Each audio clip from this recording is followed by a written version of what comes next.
반갑습니다. 여러분, 프로토 교수입니다. 스포츠 모든 경기를 매일 분석 및 조합 픽 공유 중에 있습니다. 영상에 공개되지 않는 정보들도 정보방에 입장하시면 확인하실 수 있으니 참여를 희망하시는 분들은 영상 하단 고정 링크를 통해서 아무 조건 없이 자유롭게 참여가 가능하니 많은 참여 부탁드리겠습니다. 첫 번째 경기는 스웨덴 대 오스트리아 한번 살펴보겠습니다. 에스토니아를 대파하면서 분위기를 끌어올린 스웨덴은 이번 홈 경기에서 보다 공격에 치중하면서 결과를 만들어내는 쪽을 택할 것으로 기대됩니다. 앞서 대승을 거두면서 공격 자신감을 살린 효과가 이번 승부를 통해 어느 정도 드러날 것으로 기대됩니다. 오스트리아는 약체 몰도바를 상대로 무승부에 그치면서 불안감을 드러낸 가운데 이번 경기에서 원하는 만큼 집중력을 보여줄지에 초점이 맞춰지는 승부입니다. 짜임새 면에선 힘을 갖추고 있으나 전반적인 운영은 역습에 좀 더 맞춰질 가능성이 높은 승부라 할 수 있습니다. 오스트리아가 최근 무패 흐름을 타고 있다는 점은 주목해볼 만하지만 스웨덴을 앞서가는 결과를 만들 정도로 견고함을 갖추고 있다고 보긴 어려운 게 사실입니다. 주도권은 스웨덴이 가져가는 모습을 보여줄 승부입니다. 두 번째 경기는 스위스 대 안도라 한번 살펴보겠습니다. 낙승을 기대했던 코소보전에서 무승부에 그친 스위스입니다. 후반 종료 직전 동점골을 내주면서 아쉬운 모습에 그쳤습니다. 이번 경기에서 반등 실마리를 잡아야 하는 가운데 어느 정도의 집중력을 보여주느냐가 승부의 관건이 될 것으로 보입니다. 안도라는 고전이 불가피해 보였던 벨라루스전에서 나름대로 선방하면서 결과를 만들어냈다는 점에 의미를 둘 만하나 여전히 전반적인 경기력이 썩 좋은 상황이라 보긴 어렵다는 점에서 부담감은 상당합니다. 앞선 무승부로 처진 흐름을 만회하기 위한 스위스의 적극적인 움직임이 상당할 것으로 보이는 가운데 안도라가 어떻게 반등 실마리를 만들지가 관건입니다. 두 팀의 전력차가 고스란히 결과에 반영되는 승부가 될 가능성이 높습니다.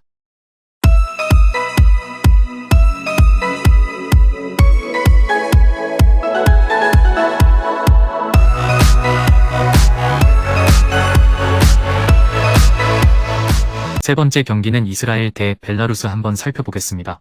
고전이 예상됐던 루마니아 원정에서 무승부를 만들면서 무패 흐름을 지킨 이스라엘입니다. 안방에서 보다 편안하게 승부를 치를 수 있게 된 점은 고무적이나 수비에서 지속적으로 문제가 드러나고 있다는 점에는 부담감이 클 수밖에 없습니다.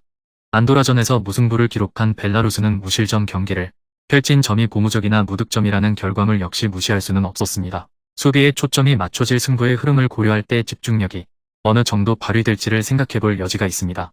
두 팀이 전력 면에서 큰 차이를 보이는 수준은 아닙니다. 벨라루스가 수비에 주력한다고 해도 홈 2점을 쥐고 승부에 나서는 이스라엘이 보다 나은 모습을 보여줄 가능성이 높은 승부라 할 수 있습니다. 네 번째 경기는 볼리비아 대 아르헨티나 한번 살펴보겠습니다. 브라질 원정에서 대패를 당하면서 예상과 다르지 않은 출발을 보여준 볼리비아지만 이번 경기에선 나름 기대감을 갖는 부분이 있습니다. 바로 해발 3300엔 고지대인 안방 라파스에서 치르는 경기이기 때문입니다. 예전과 마찬가지로 수비와 역습에 치중하면서 기회를 노리는 모습을 보여줄 것입니다. 아르헨티나는 최근 볼리비아 원정에서 승리를 거둔 바 있으나 내용 면에서 압도적이었다고 보긴 어려운 승부였습니다. 최근 연승으로 좋은 분위기를 가져가고 있으나 체력적이 될 이번 승부에서 또다시 어려움에 처할 가능성을 배제할 수는 없는 게 사실입니다. 볼리비아가 적극적으로 승부를 풀어가면서 아르헨티나를 압박하는 모습을 보여줄 것입니다. 체력전을 시도한다면 나름의 성과를 거두는 모습도 조심스럽게 기대해 볼 만합니다. 그러나 아르헨티나가 지금까지 보여준 짜임새도 결코 무시할 정도의 수준은 아니었습니다. 승부처에선 아르헨티나가 힘을 보여줄 것입니다.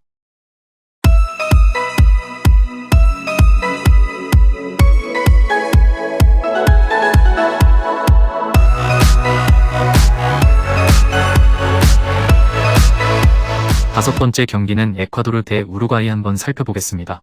아르헨티나 원정에서 나름대로 선전했으나 결국 고비를 넘기지 못한 채 패한 에콰도르입니다. 수비에 중점을 둔 전개를 앞세웠지만 효과를 보지 못한 가운데 이번 경기에서의 부담감은 그만큼 커질 수밖에 없게 됐습니다.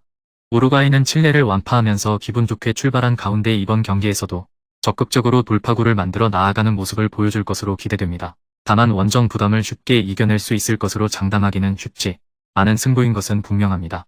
우루과이가 적극적인 시도를 통해 돌파구 마련에 나설 것으로 보이지만 에콰도르의 짜임새를 마냥 무시할 수 있는 승부는 아닙니다. 두 팀이 전력 면에서도 큰 차이를 보인다고 하기엔 어려움이 있는 게 사실입니다. 접전 양상의 승부는 충분히 기대해 볼 만한 경기라 할 수 있습니다. 마냥 쉽게 볼 수 있는 승부는 결코 아닙니다. 마지막 여섯 번째 경기는 베네수엘라 대 파라과이 한번 살펴보겠습니다. 베네수엘라는 고전이 예상됐던 콜롬비아 원정에서 예상대로 패하면서 고개를 숙였습니다. 전력의 한계가 여실히 드러날 수밖에 없는 승부였다는 점에서 고전은 어느 정도 예상된 측면도 있었던 게 사실입니다.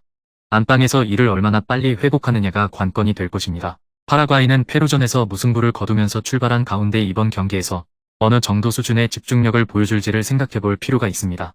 두 팀 모두 전력 면에서 큰 차이를 보이는 조건은 아닌 가운데 결국 집중력에서 승부가 갈리는 모습을 보일 가능성이 높은 게 사실입니다. 베네수엘라가 전반적인 여건 면에서 나은 측면이 있으나 파라과이의 공세에 고전할 가능성이 더 높습니다.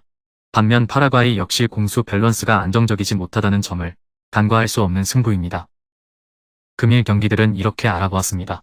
좀 더 다양하고 많은 정보를 원하시는 분들은 영상 하단 댓글에 링크 클릭 후 문의하시면 아무런 조건 없이 정보방 입장 가능하니 입장하셔서 정보 받아보시길 바라겠습니다. 그리고 영상에서 리뷰하지 않은 디테일한 정보와 조합픽은 매일 교수 정보방에서 공유하고 있으니 꼭 참여해보시길 권장드리며 이번 영상은 여기까지 하겠습니다. 시청해주셔서 감사드리며 늘 여러분들의 건승을 기원합니다. 감사합니다.